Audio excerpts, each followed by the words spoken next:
Chairwoman Murray. I appreciate your introduction. Ranking Member Burr, I as well want to thank you. However, Marty, hit that mic, would you?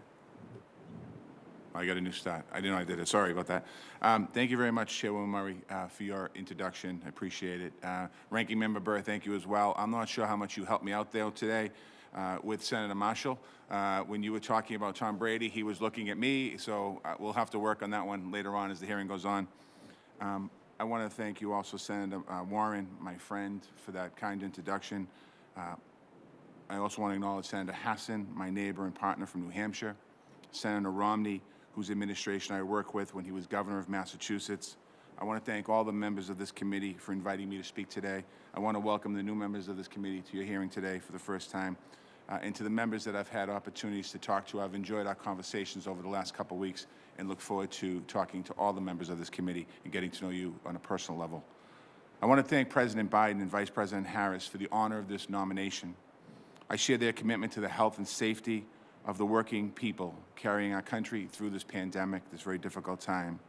I share their commitment to building back better with an economy that works for every single American worker. In many ways, that has been my life work. As Senator Warren mentioned, my mother and father immigrated from Ireland in the 1950s.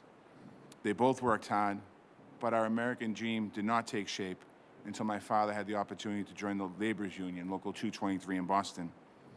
That union was my family's way into the middle class. It meant a fair wage so we could have security. It meant safety on the job site so we didn't have to live in fear of accidents derailing our lives. It meant a pension so my parents could retire with dignity. And that meant health insurance.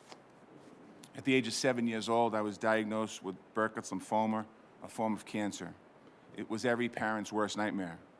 But with healthcare treatment and great treatment by doctors and nurses at Boston Children's Hospital and Dana-Farber Cancer Institute, and the prayers from nuns and priests on both sides of the Atlantic, I recovered. And I've had an amazing experience on my life's journey.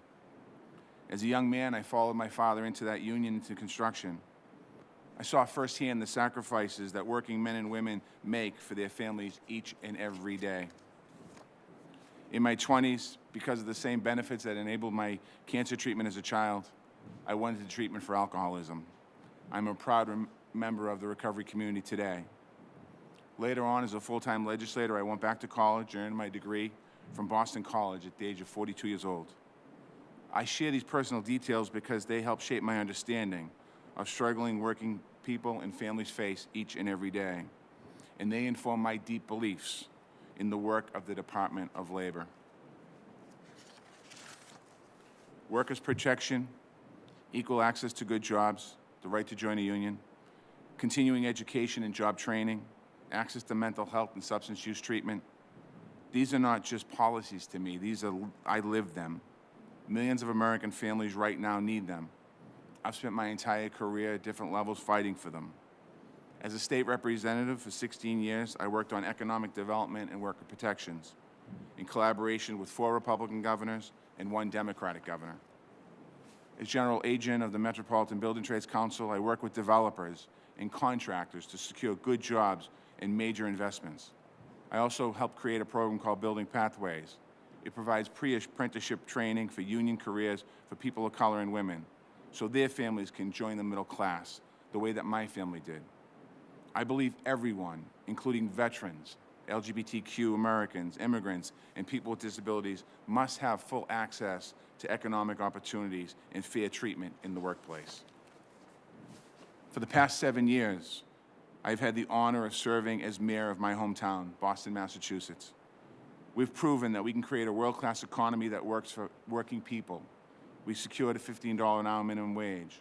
We expanded workplace training. We created groundbreaking policies to close gender wage gaps and increase racial equity. And businesses thrived as well. We attracted $43 billion of investment. We grew the base of jobs as an American major city by nearly 20%.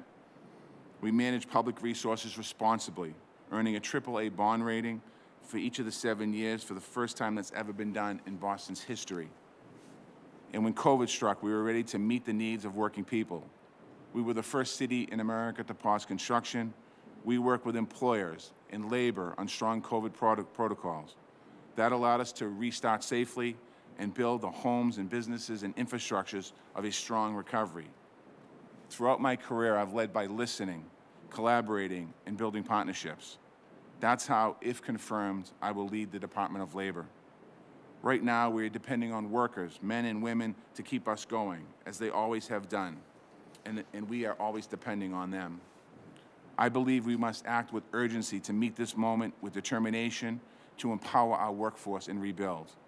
If confirmed, I pledge to lead this work in partnership with workers and businesses, states, cities, and tribal territories, employees in every single agency of the Department of Labor, the administration, members of Congress from all parties, and members of this committee. Thank you, and I look forward to hearing your questions.